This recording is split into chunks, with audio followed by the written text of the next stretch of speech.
अब महाभारत काल में उस समय की घटना है जब गुरु द्रोणाचार्य के द्वारा पांडव और कौरव को ज्ञान दिया जा रहा था। उसमें एक प्रसंग आता है जब गुरु द्रोणाचार्य जो सभी को बुलाते हैं और सभी को सामने एक दिखाते हैं, सामने एक पेड़ रहता है और पेड़ पर एक चिड़िया टंगी रहती है। तो वो क्या करते हैं, सभी को बुलाते हैं, यानी कौरव को और पांडव को भी, सभी से बारी बारी से पूछते हैं कि आपको क्या दिख रहा है। तो कोई कहते हैं कि हमें गुरुजी पेड़ दिख रहा है, कोई कहते हैं कि पेड़ पर बैठी मुझे चिड़िया दिख रही है। हर व्यक्ति जो है अलग अलग बातें बोलते हैं, अलग चीज़ें कहते हैं।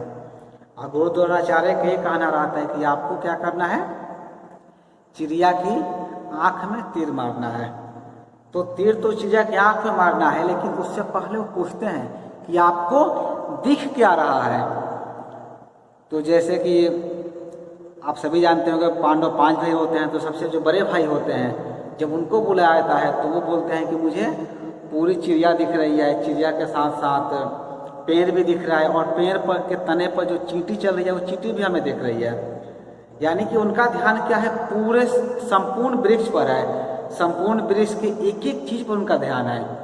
तो इस तरह से सबसे पूछा जाता है, कोई भी जो है सटीक आंसर नहीं देता, सटीक जवाब नहीं देता है।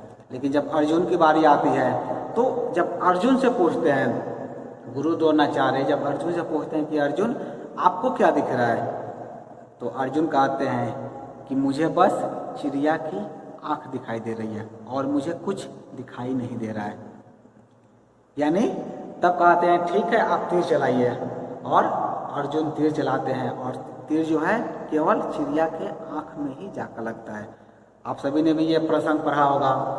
तो इसका अर्थ क्या है कि हमें क्या करना है, धारणा में हमें अपने दिमाग को फिक्स करना है, यानी कि एक जगह हमें स्थिर रहना है। जो काम हम कर रहे हैं या जो चीज़ हम करने वाले हैं, यदि उस कार्य पर अपना हम 100% लगाए, पूरे ध्यान लगाए, तो उस कार्य को हम बेहतर तरीके से कर सकते हैं। अधिकतर बार होता है, आप लोग प्रशिक्षु में से बहुत ऐसे हैं जो क्या कर रहे हैं, DLED भी कर रहे हैं और साथ ही साथ और पता नहीं क्या क्या किन किन कंपटीशन की तैयारी कर रहे हैं, ये कर रहे हैं वो कर रहे हैं, मतलब बहुत जगह उनका ध्यान बटा हुआ है। इस कंडीशन में क्या होता है, वो अपने लक्ष्य को आसानी से प्राप्त नहीं कर पाते हैं, वो लक्ष्य प्राप्त करने में कहीं ना कहीं चूक जाते हैं। यानी कि जब वो तीर चलाएंगे तो कभी चिड़िया के पैर पर लगेगा, कभी चिड़िया के पंख पर लगेगा, यानी तो कभी तीर जो है चिड़िया के बगल से क्रॉस कर जाएगी।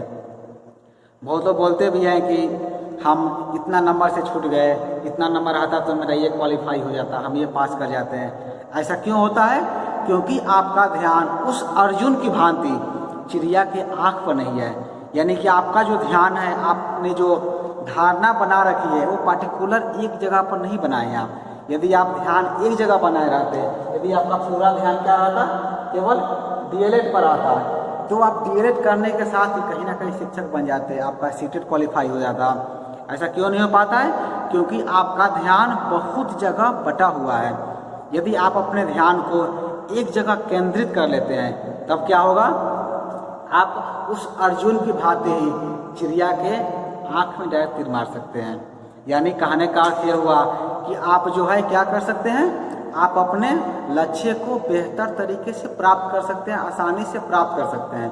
तो हमें करना क्या है, हमें जो धारणा की जो कंसेप्ट है, यानी कि अपने माइंड को, अपने दिमाग को फिक्सिंग करना है एक ऑब्जेक्ट पर। जो काम हम कर रहे हैं वही काम करेंगे और अपना पूरा ध्यान उस लक्ष्य पर टिका देंगे, तभी जाकर के हम सक्सेस हो सकते हैं, सफल हो सकते हैं। नहीं तो फिर वही होगा, हमारा ध्यान भटका रहेगा तो बार बार हमारा निशाना चूक जाएगा। हाँ, कुछ लोग इसमें अपवाद भी होते हैं, जैसे कि उन्होंने तीर मारा और गलती से कभी चिड़िया के आँख में लग गया, तो वैसे लोग क्या होते हैं, वो अपवाद की श्रेणी में आते हैं। लेकिन हमें अपवाद में नहीं रहना है, हमें अर्जुन की तरह बनना है कि तीर जो है हम चिड़िया के आँख में मारेंगे, यानी कि हम अपने लक्ष्य को प्राप्त करके रहेंगे। आपको इसका जो है विशेष ध्यान रखना है, तभी जो है आप बेहतर एक योग्य शिक्षक बन सकते हैं।